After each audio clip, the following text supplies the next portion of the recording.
Hola, ¿qué tal? ¿Cómo están, amigos de Canal Foros X? Pues nos encontramos aquí en una emisión más de su programa de Aprendiendo tu Fe. Y pues le damos la bienvenida aquí a nuestro gran amigo Jorge Gasca. Muy bien, Armando, muchísimas gracias.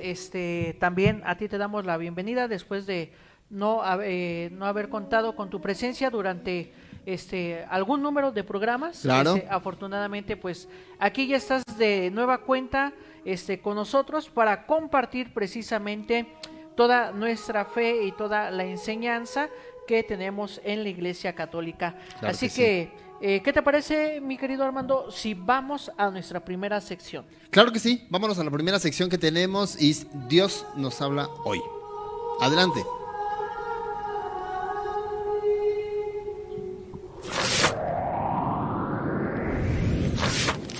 Sí, no voy a poder.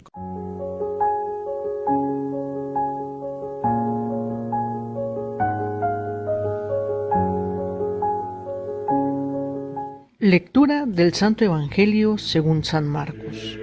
En aquel tiempo, Jesús dijo a la multitud: el reino de Dios se parece a lo que sucede cuando un hombre siembra la semilla en la tierra, que pasan las noches y los días, y sin que él sepa cómo, la semilla germina y crece, y la tierra, por sí sola, va produciendo el fruto. Primero los tallos, luego las espigas y después los granos en las espigas. Y cuando ya están maduros los granos, el hombre echa mano de la hoz, pues ha llegado el tiempo de la cosecha. Les dijo también: ¿con qué compararemos el reino de Dios? ¿Con qué parábola lo podremos representar?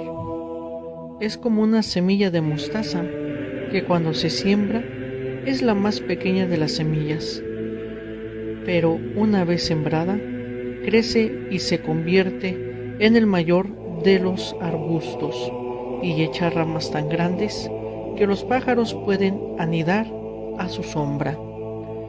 Y con otras muchas parábolas semejantes les estuvo exponiendo su mensaje, de acuerdo con lo que ellos podían entender, y no les hablaba sino en parábolas, pero a sus discípulos les explicaba todo en privado. Palabra del Señor. Te alabamos, Señor.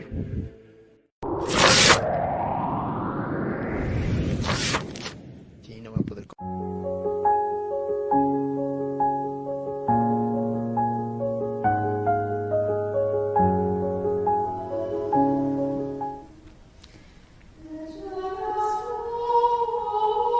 Hoy estamos de regreso, Jorge, en este texto bíblico que, bueno, siempre la palabra de Dios nos trae novedades. Siempre es nueva, siempre es fresca, siempre alude, siempre es como nos pone al desnudo y al transparente. Siempre se descubren cosas nuevas en la palabra de Dios. Así es, la palabra de Dios, pues como ya sabemos, siempre se actualiza, ¿verdad? Y pues nuestro Señor Jesucristo en este evangelio, bueno, pues es claro, ¿verdad? Y muestra pues estas parábolas que parecen haber sido presentadas por Jesús ante la sensación de la gente en general y de los discípulos en particular. De su misión no responde a las expectativas judías que se tenían con respecto a la llegada del reino, una decepción ante la lentitud de la pobreza de medios y de la pequeñez, ¿verdad? O discreción de los resultados obtenidos hasta el momento, como también reflejaría la sensación de desánimo de las primeras comunidades una vez que Jesús ya no está físicamente con ellos. Es el propio contenido del reino de Dios, tal como lo entienden, lo que ha de ser corregido, y Jesús echa mano de algunas parábolas, como ya lo escuchamos en el Evangelio. Hoy reflexionamos sobre 2 de ellas. En primera instancia, bueno, que con el reino de Dios sucede como le sucede a un hombre que echa la semilla en la tierra. El sembrador podría ser el mismo Jesús, tal como se presenta en otras parábolas, pero también cualquiera de los discípulos empeñados en continuar la misión de Jesús y que de alguna manera ellos van a seguir o van a dar esta continuidad a la misión de Jesús aquí en la tierra. Lo primero que se señala es que se echa semilla en la tierra. El hombre está hecho de tierra, de buena tierra, y ya ha recibido múltiples semillas. Dios ha sembrado no solo una vez, sino muchas, como hacen todos los sembradores. Por eso las semillas nos hablan de vida. Hay muchas semillas de vida ya plantadas en nosotros y otras que irán llegando y que darán fruto. Los evangelios están llenos de referencias a la vida. Y en esto lo vemos porque en algunos pasajes nos muestran que Jesús sana, que Jesús es pan de vida, es agua de vida, sacia el hambre de las multitudes, ofrece las claves de la felicidad, que vienen siendo las bienaventuranzas, multiplica, nos habla también de la multiplicación de los panes, rehabilita e integra en la comunidad y además perdona. Por ello la palabra que sale de mis labios no vuelve a mí sin producir efecto, como ya lo leemos en el libro del profeta Isaías. Por ello, la presencia del reino en nosotros y con nosotros es lo que hace mostrar la misericordia de Dios y el amor infinito que nos tiene a nosotros. Por eso podemos destacar 3 cosas, ¿verdad? La primera, que han de saber sus discípulos, es que su tarea principal es sembrar, no cosechar. No deben vivir pendientes de los resultados. No tiene que andar preocupados por la eficacia ni el éxito inmediato y por consiguiente su atención se centrará en sembrar bien el evangelio. Los colaboradores de Jesús han de ser sembradores. Como ya dice José Ángel Buesa, alza la mano y siembra con un gesto impaciente, en el surco, en el viento, en la arena, en el mar. Sembrador, sembrar infatigablemente. En mujer, surco o sueño, sembrar, ¿verdad? Hay que sembrar un árbol, una ansia, un sueño, un hijo, porque la vida es eso, sembrar, ¿verdad? Entonces, en este sentido, en esta parábola, la siembra va a representar precisamente al Padre, ¿sí? Quien siembra pues es el catequista, siembra el profesor, siembra el evangelizador, siembra el sanitario, siembra un cuidador. Prácticamente todos sembramos algo en nuestra vida, ¿verdad? Sea lo que sea, y en esa constancia y con esa esperanza. Cuando sembramos algo bueno en nuestra vida, siempre lo sembramos con esa esperanza de que Dios va a florecer ese fruto, aunque tal vez dé la sensación de que estamos sembrando en asfalto, ¿verdad? A veces, cuando menos se espera, pues la semilla nace, crece, da fruto. Incluso puede ocurrir que no lleguemos a ver el tallo germinado de la semilla. Hasta en el mismo asfalto, perdón, hasta en el mismo asfalto. Sí, no importa, porque Dios se encargará de hacer esa semilla un fruto fecundo. Por eso el Espíritu Santo obra como quiere, cuando quiere y donde quiere, ¿verdad? Nosotros nos entregamos, pero sin pretender ver resultados llamativos. Solo sabemos que nuestra entrega es necesaria. Aprendemos a descansar en la ternura de los brazos del Padre en medio de la entrega creativa y generosa. Sigamos pues adelante, dando todo lo que esté de nosotros, pero dejemos que sea el Señor quien haga fecundos nuestros esfuerzos como a Él le parezca. A veces nos centramos en Él con esa intención de que mejore, ¿verdad? Y pedimos de una manera interesada. Hay que recordar que si nos acercamos a Jesús y le pedimos a Jesús, debe de ser en ese sentido desinteresado. Por eso en este segundo aspecto que queremos reflexionar es sobre la esperanza y la paciencia, donde probablemente lo más duro y lo más necesario de un labrador sea la esperanza. ¿Podrá dar fruto? ¿Sí se dará? ¿No se dará? Y esto lo vemos cuando se siembra, es porque se espera la cosecha. Nadie siembra por sembrar, para pasar el rato, se siembra para crear vida. Toda siembra supone que hay que saber esperar. Por eso, para el cristiano siempre debe de estar presente la esperanza, y esa esperanza se debe tener con calma y paciencia. Lo que decimos de manera coloquial, ¿no?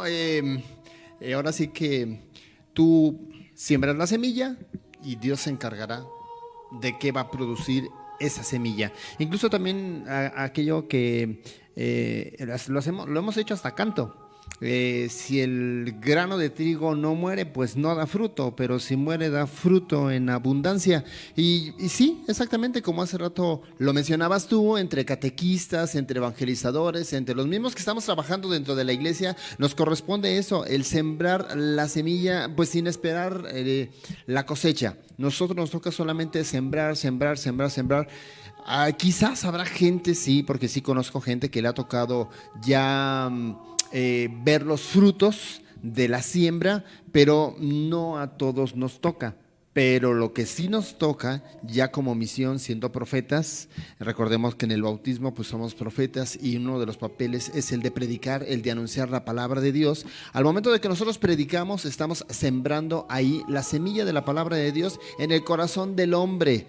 Y ya depende del hombre, ¿en qué tierra cae? Si cae en tierra fértil, si cae entre espinos, si cae entre piedras en un lugar rocoso, ya lo decías tú, si cae sobre el asfalto, pero a nosotros nos toca sembrar. Por y Dios eso se encargará de eso. hay que contemplar lo siguiente, ¿verdad? Este tercer aspecto que señalábamos, que la opción por lo pequeño, en este aspecto que ya señalabas, ¿no? Del terreno, donde la continuidad cristiana formada por Jesús es de origen muy humilde, ¿verdad? Por eso Jesús inicia su obra, el pueblo de la nueva alianza, con un puñado de pescadores, hombres de pueblo sin poder, sin preparación y sin dinero.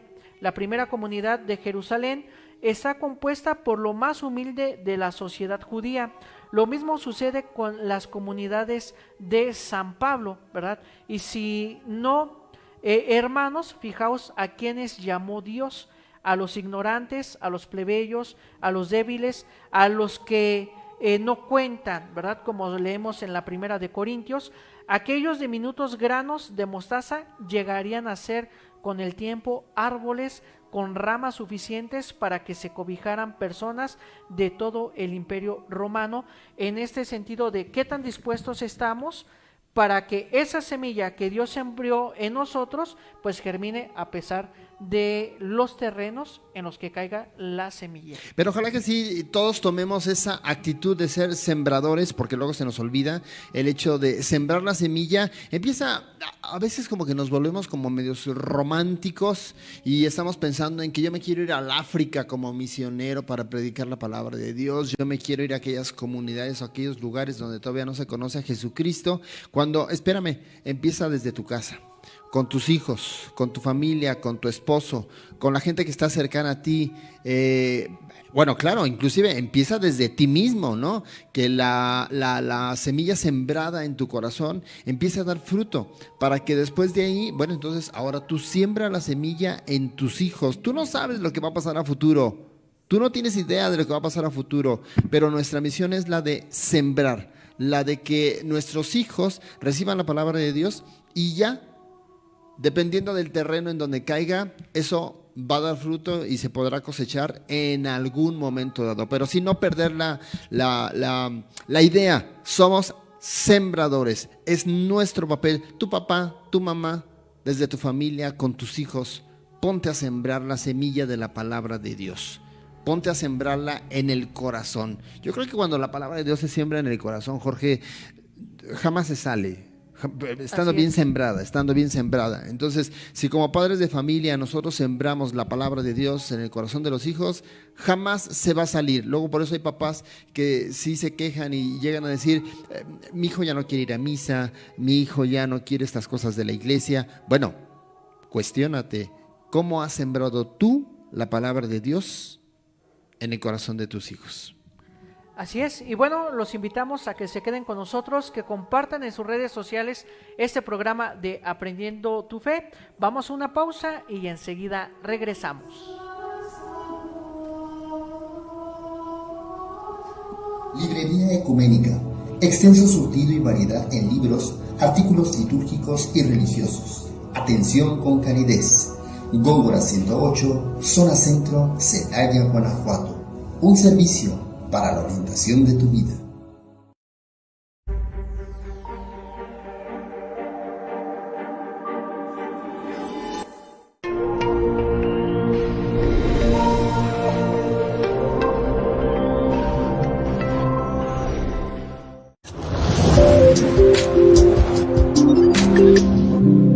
Otra vez en vivo, hola, ¿cómo están todos en casita? Y estamos en un programa. Un saludcita ya para... salud.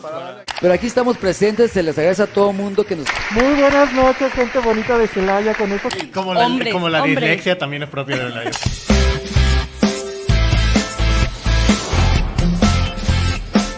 Canal Foro CX. Marca la diferencia.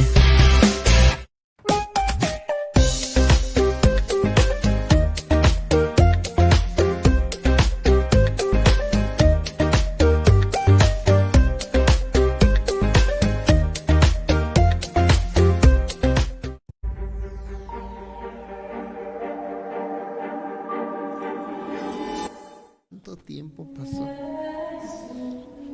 Pues ya estamos de regreso, amigos, aquí en su programa de Aprendiendo tu Fe. Y bueno, pues vámonos de inmediato, llamar por favor a esta sección de Vivamos la Liturgia.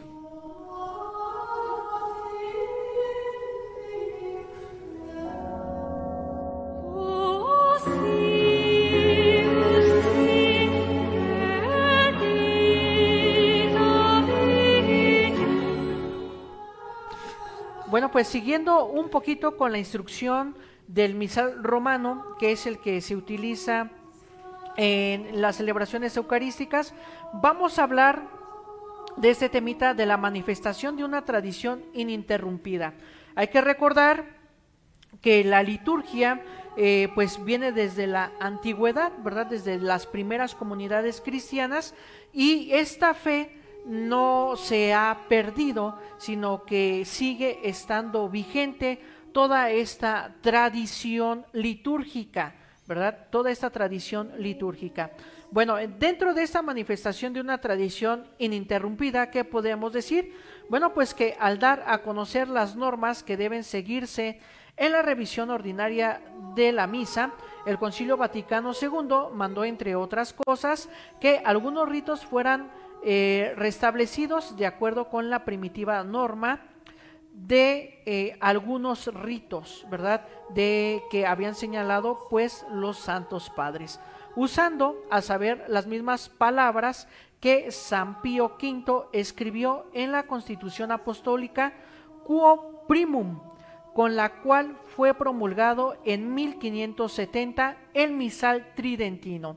Ciertamente, por esta misma conformidad de las palabras, se puede señalar por qué razón ambos misales romanos, aunque entre ellos mediante una distancia de 4 siglos, recogen una misma idéntica tradición, pero si se examinan los elementos internos de esta tradición, se entiende cuán acertada y felizmente el primero es complementado por el segundo. En los momentos difíciles en los que ciertamente se ponía en crisis la fe católica acerca de la naturaleza sacrificial de la misa, se acerca del sacerdocio ministerial y de la presencia real y permanente de Cristo bajo las especies eucarísticas, San Pío V se vio obligado ante todo a salvaguardar la tradición más reciente atacada sin verdadera razón, y por este motivo solo se introdujeron cambios mínimos en el rito sagrado. Ciertamente el misal del año de 1570 se diferencia apenas muy poco del primero de todos, misal que apareció impreso en el año de 1474, el cual a su vez reproduce fielmente el misal de la época de Inocencio III. Se dio el caso además de los códices de la Biblioteca Vaticana, que sirvieron para corregir algunas expresiones, pero esta investigación de antiguos y probados autores se redujo a los comentarios litúrgicos de la Edad Media. Hoy, en cambio, aquella norma de los Santos Padres que seguían los correctores del misal de San Pío V fue enriquecida por innumerables escritos de eruditos al Sacramento Gregoriano, editado por primera vez en 1571.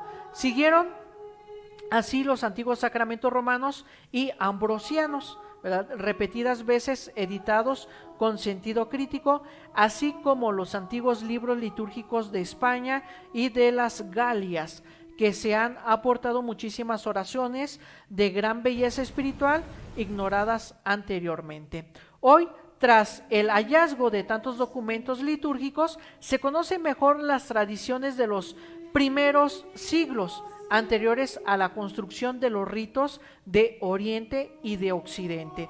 Además, en el proceso de los estudios de los Santos Padres, la teología del misterio eucarístico ha recibido nueva luz por la doctrina de los más eminentes padres de la antigüedad cristiana, como San Irineo, San Ambrosio, San Cirilo de Jerusalén, San Juan Crisóstomo. Por eso, la norma de los Santos Padres pide no solo que se conserven aquellas cosas que nuestros inmediatos predecesores nos transmitieron, sino que también se abarque y se estudie profundamente todo el paso de la Iglesia y de todas las formas de expresión con las que la fe única se ha manifestado en contextos humanos y culturales tan diferentes entre sí, como pueden ser los correspondientes a las regiones semitas, griegas y latinas. Esta perseverancia más amplia nos permite ver cómo el Espíritu Santo suscita en el pueblo de Dios una maravillosa fidelidad en la conservación inmutable del depósito de la fe, aunque haya tanta variedad de ritos y de oraciones, teniendo en cuenta que la liturgia forma parte también de una cultura y de una tradición de un pueblo, por este aspecto de la inculturación. Así es, así que fíjate cuánto tiempo tuvo que transcurrir desde este año de 1570 hasta el Concilio Vaticano II, donde hubo reformas, pero sí es interesante cómo sigue el tronco de la liturgia, y solamente son ciertas cosas las que se modifican, no es en esencia una modificación especial, sino son solamente ciertas cuestiones, pues, ¿qué te puedo decir? De expresiones. De expresiones. Y ya lo veíamos, por ejemplo, en las imágenes que tú nos acabas de presentar, el hecho de cómo anteriormente, y gente que nos ve, gente que nos ve, se percató de eso, las nuevas generaciones quizás no, pero gente de antes sí, el rito tridentino, donde pues la misa se daba de espalda al pueblo, ¿no? Y en latín. En latín nada más, porque es la lengua oficial de la Iglesia Católica. Que posteriormente, ya con la reforma del Concilio Vaticano II, pues ya se dice que el misal romano se tiene que traducir a lengua vernácula, o sea, a la lengua de cada país. Y es por eso que aquí, cuando usted vaya a misa, dese cuenta que el Padre tiene un libro ahí en donde está haciendo las oraciones en la celebración eucarística. Ese libro es conocido como el Misal Romano, que contiene todas las oraciones esenciales para lo que es el rito de la consagración, y no solamente eso, sino llevar todo el rito de la celebración eucarística. Y a partir de ahí algunas cosas nada más se modificaron, pero muy, muy superficialmente.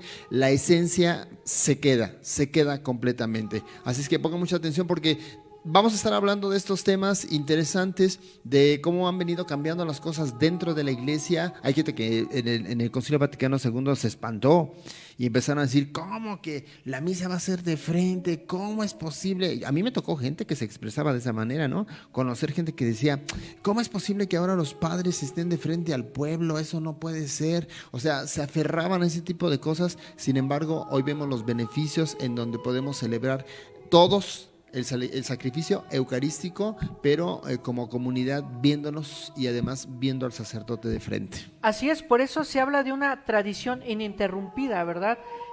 A lo mejor algunas expresiones, algunas en cuestión de, hablamos de expresiones en este sentido de traducción, ¿verdad? Porque no todos los términos encontramos una exactitud.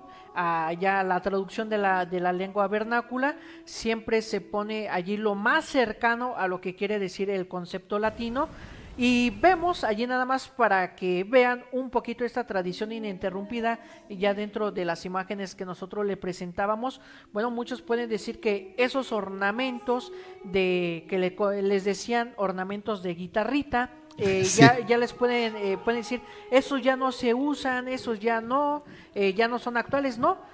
Hay parroquias que todavía los tienen y que el sacerdote entra en uso, ¿verdad? No porque el rito tridentino se haya quitado, entre comillas, por decirlo de alguna manera, en el Concilio Vaticano II, se deje de hacer, ¿no? Ya con el Papa Benedicto XVI se decía, hay que rescatar de nueva cuenta esta lengua madre de nuestra Iglesia Católica, que es el latín, y empezaron de nueva cuenta con el Papa Benedicto XVI a aparecer algunas celebraciones hechas en latín, ¿verdad? Entonces, también con ornamentos tridentinos, ¿verdad? Estos ornamentos que los conocemos coloquialmente como de guitarrita. A mí me tocó en catedral ver algunos ornamentos de este tipo, y créeme lo que los sacerdotes que iban a celebrar misa veían ese ornamento de pues tipo guitarrita, ¿no? Y decían,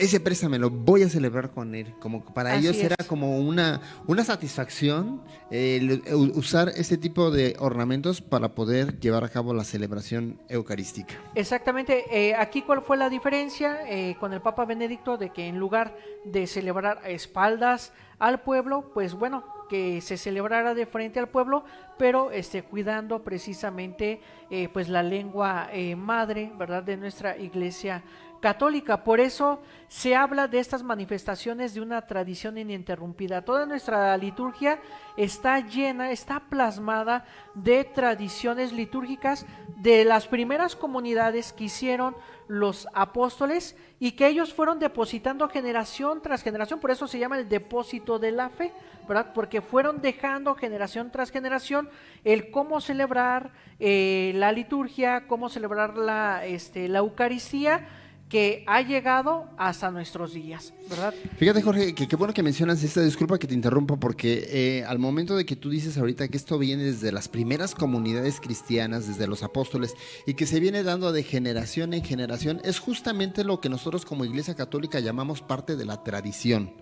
Es decir, aquello que no está escrito, aquello que no está en la Biblia, pero que se viene depositando de generación en generación hasta nuestros días. Y parte de ello es la liturgia. ¿Esto por qué lo menciono? Lo menciono porque al momento de que nosotros, si nos vamos de generación en generación hasta atrás, vamos a llegar a las primeras comunidades cristianas. Y esto nos da la certeza de la continuidad de la Iglesia desde las primeras comunidades cristianas hasta nuestros días, garantía de que es la iglesia que Cristo fundó. Porque al momento de que Cristo funda su iglesia en los apóstoles y ellos en las primeras comunidades cristianas hacen ese tipo de celebraciones, de ritos y que se vienen dando de generación en generación hasta nuestros días, es la garantía continua de que estamos en la iglesia que Cristo fundó. Digamos, por eso decimos que estamos en una iglesia apostólica, porque viene desde los apóstoles. Exactamente, y como decíamos en la reflexión, en todo esto de la liturgia, en todas estas reformas de la liturgia, se manifiesta el Espíritu Santo, ¿verdad? Con este don de la sabiduría, con esta imagen de la iluminación, de la luz, para iluminar precisamente a todo el pueblo cristiano, a todos nosotros, para entender por medio de la liturgia, en este caso estamos hablando del sacramento de la Eucaristía, pues el mensaje que nos tiene preparados a nosotros, ¿verdad? Dios nuestro Señor. Sí, claro, entender que el Espíritu Santo, el día de Pentecostés, que ya lo celebramos en domingos pasados, el día de Pentecostés, que es cuando baja el Espíritu Santo, es el que va guiando a la Iglesia Católica. Es la garantía de que el depósito de la fe de generación en generación es el mismo que Cristo dejó cuando estuvo aquí en la tierra. Y bueno, el hecho de que se deposite esa tradición, ese depósito de la fe de generación en generación está garantizado por el Espíritu Santo, porque recuerden aquellas palabras que el Espíritu Santo les recordará justamente mis palabras, y pues es quien va a dar garantía de que lo que los sacerdotes están predicando es palabra de Dios. Aparte de ello, ilumina también a lo que es el magisterio de la Iglesia. Entonces fíjate cómo va de la mano una cosa con la otra, lo que es la tradición, el magisterio de la Iglesia, la historia de la Iglesia, el depósito de la fe de generación en generación. Esto habla de que nosotros estamos en la Iglesia que Cristo fundó. Pero no cambie, quédese con nosotros, vamos a una pausa y enseguida regresamos.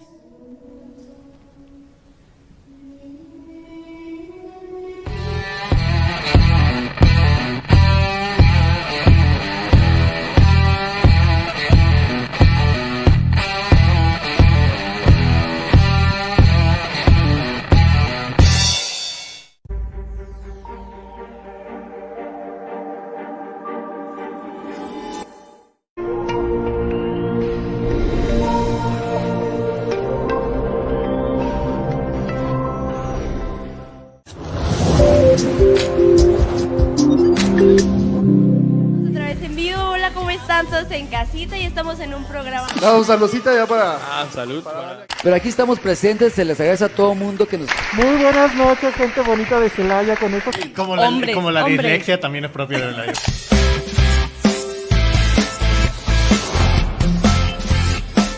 Canal Foro CX. Marca la diferencia.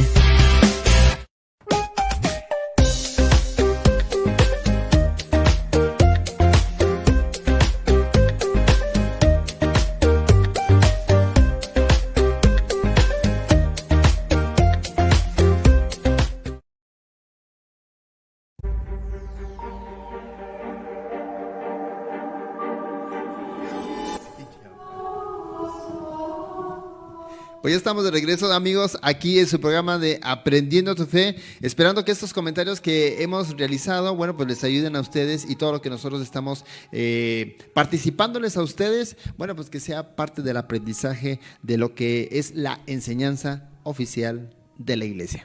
Así es, Armando, y bueno, pues los invitamos a pasar a nuestra siguiente sección sobre la vida social de la Iglesia.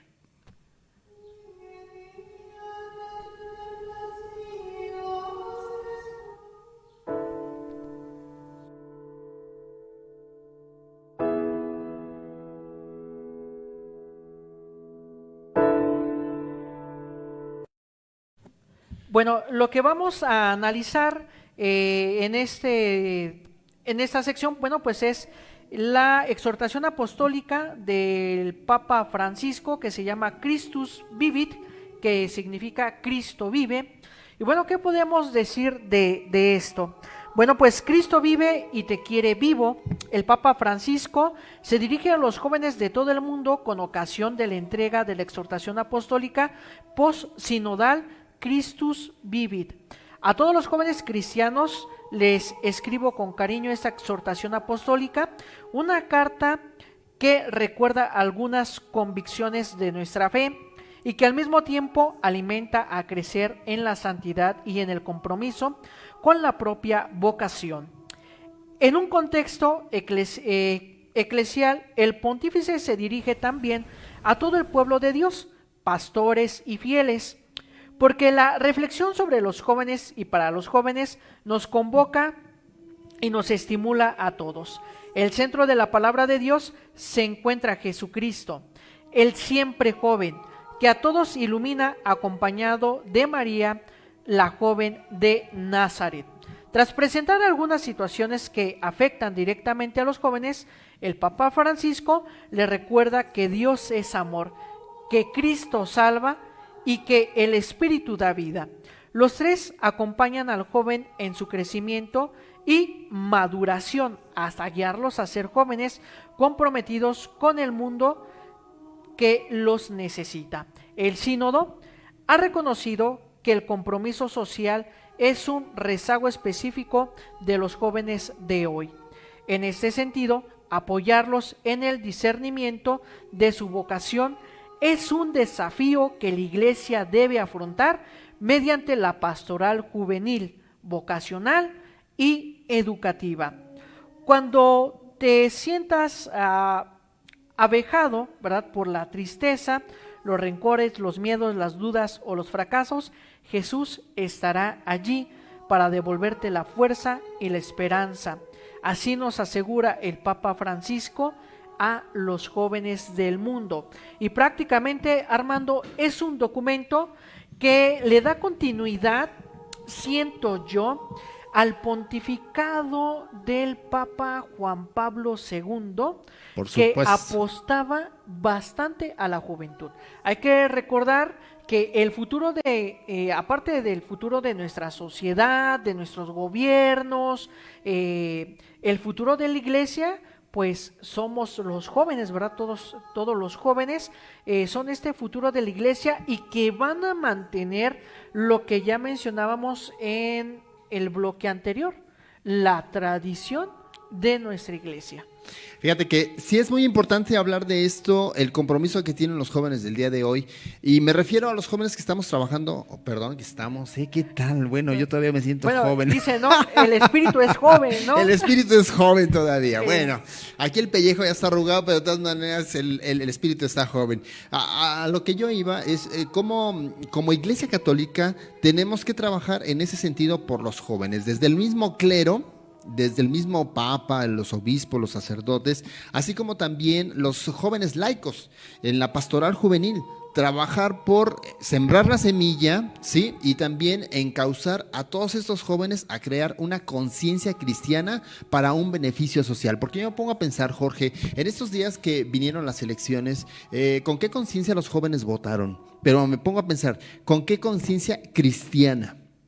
Ya no hablemos conciencia de que si voy a votar en el plano social por México, por el país, todos unidos, Fuerza México, etcétera, etcétera. No, sino que con qué conciencia cristiana los jóvenes fueron a votar. Hay una serie de confusiones, yo me di cuenta de esto, de entre diferentes partidos, que bueno, unos estaban a favor del aborto, otros estaban a favor de la vida, ese estaba a favor de la vida, pero estaba en contra de la eutanasia. Entonces, bueno, era un sincretismo, es decir, toda una mezcla de ideas en donde no nos quedó claro realmente la definición de cada partido con respecto a estos temas. Obvio que si los jóvenes no tienen una conciencia cristiana porque la pastoral juvenil no ha cumplido con su trabajo de sembrar la semilla para crear esa conciencia, pues al momento de votar, ¿por quién votas? No sé ni por quién.